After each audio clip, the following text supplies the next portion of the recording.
Hello everyone. This is the pre-market report video for today, 8th August 2025 for the Indian stock market in terms of Nifty and Bank Nifty. First, quick takeaway from yesterday's Indian market. In the last video, we discussed about Trump's tariff on Indian goods. In response to that, Nifty opened 100 points gap down and it continued to slide down all the way below 24,350 mark. However, around 1:30 p.m., there was a news from former Russian ambassador that Russian President Putin is going to meet US President Trump, which in turn increased the Russian stock index by 4.5%. Coincidentally, it's the same time Nifty reached the day's bottom and started to rebound yesterday. So there is a strong chance the rebound was attributed to that. If that's the case, then I believe any development on that side or any deterioration could influence the market behavior. So those who do trading, please keep tab about Russian President and US President meet, as for the present it's an important influential metric from the Indian stock market perspective.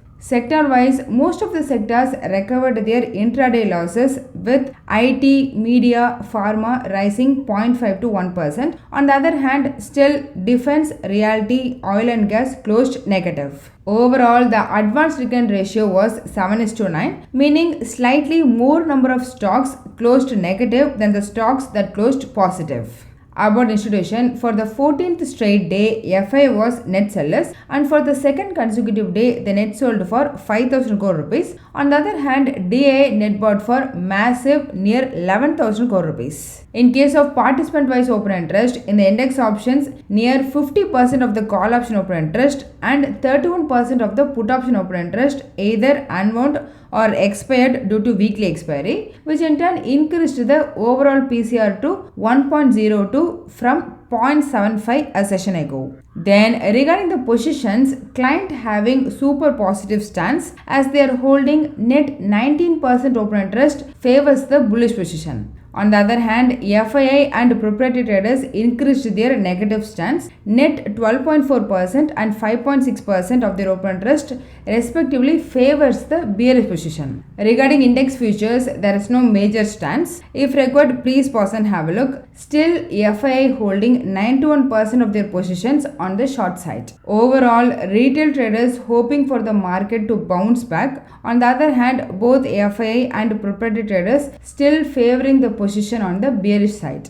Then coming to US market, yesterday Trump's reciprocal tariff on all the countries started, which kind of started the fresh worries among the investors regarding the global economic slowdown, which in turn created the negative momentum. However, Wednesday night positive Apple's quarterly results supported Nasdaq. In the end, Dow Jones was down by 0.51%, S&P 500 marginally decreased 0.08%, Nasdaq alone closed on the positive note, up by 0.35%. In case of VIX, it decreased 1% and moved near 16.5. Then about oil, this global economic slowdown worry pushed it down by 1%. At the time of this video, WTI crude trading at 64 US dollars per barrel and Brent crude trading at 66.5 US dollars per barrel. Regarding Indian ADR, as it is, only Wipro managed to close on the positive note, whereas all others closed mild negative, like less than 0.5%.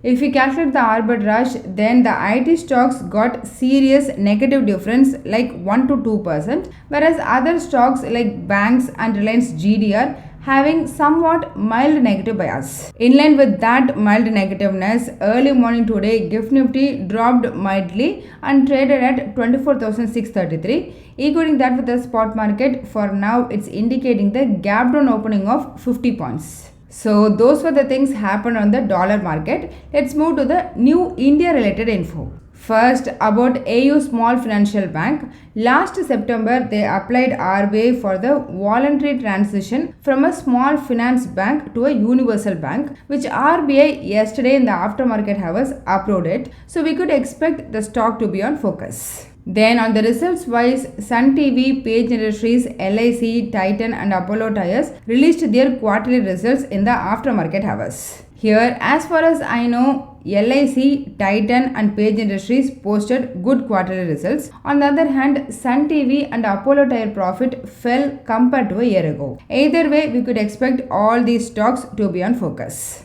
Finally, about Airtel, its promoters announced the $1 billion worth of Airtel stock block deal sale with a stock price discount of 3.5%. Any stock promoter selling is not good for that particular stock, so we could expect its influence on the stock price today. As a summary, because of Trump tariff officially started yesterday, it's not good for global momentum. In addition, this additional tariff threat on India alone is a concern for investors, which in turn making the GIFT Nifty and Indian ADR mild negative.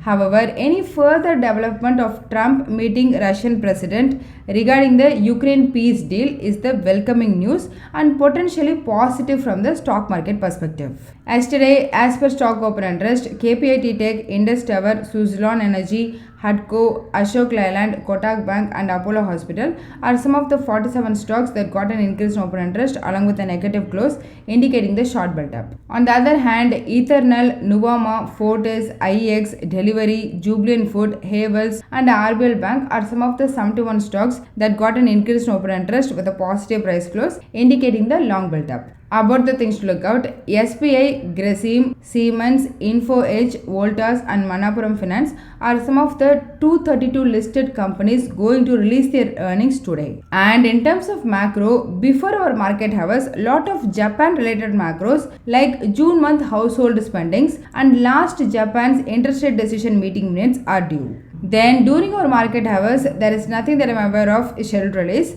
and in the after market hours, India's bi-weekly loan and deposit growth are some of the important things we need to keep an eye out today. Coming technical, Nifty opened 100 points gap down, then in the morning it fell another 100 points and stabilized around 25,450, and in the afternoon between 1 to 1:30 pm it fell another 100 points. Then after that it had the straight linear recovery of near 300 points and managed to close on the positive note. Thus on the daily chart, Nifty formed a bullish candle with long lower shadow. This long lower shadow is an indication of buyers coming back into the market. Then on the closing basis, Nifty managed to defend 100-day exponential moving average and lower Bollinger Band, and finally RSI indicator crossed above the 40 mark. Here those were the positives. On the other hand, it continued to form the third consecutive lower high lower low formation, and in the MACD indicator, signal line is keeping its gap with MACD line and it's not converging. So I believe this 100-day exponential moving average is the critical zone for defining the trend. If market sustained above the 100-day exponential moving average means the Nifty has the potential to increase around 24,700 to 24,750 zone. Anyway, on the upside, 50-day exponential moving average 24,850 to 24,900 zone expect to act as the resistance. On the downside, 200-day exponential moving average around 24,200 expect to provide the support. In case of Bank Nifty, it opened 200 points gap down and had the similar price action like Nifty. So in the last 2 hours, it managed to recover all the losses and closed positive of above 100 points. Thus on the daily chart, it formed a green candle and long lower shadow. I mean here Bank Nifty fell till 100-day exponential moving average and took the support there. Then it bounced back and recovered near 550 points. Hence, in the short term, despite all these uncertainty, technically it's positive. On the upside, 50-day exponential moving average 56,000 expect to act as the resistance, and on the downside, 100-day exponential moving average 55,000 mark expect to provide some support. Then on the weekly options front, the maximum call option openers was at 25,000 mark, followed by 25,500 and 25,200 with maximum new call option writing at 25,000 strike, and then 25,500 and 24,500. On the put side, the maximum openers was at 24,500 strike, followed by 24,000 and 24,400 with maximum new put option writing at 24,500 strike, and then 24,400 and 24,200. Thus from options data, it suggests that Nifty may trade in the 24,400 to 25,000 range in the short term. So that's all in this video. Hope you all got some useful information. Please consider subscribing the channel and liking the video so that it will help me beat the YouTube algorithm and also motivate me to do more. Please don't make any investment based on this as not a SEBI registered advisor. I am doing this for me and viewers educational purpose only. Thanks for watching.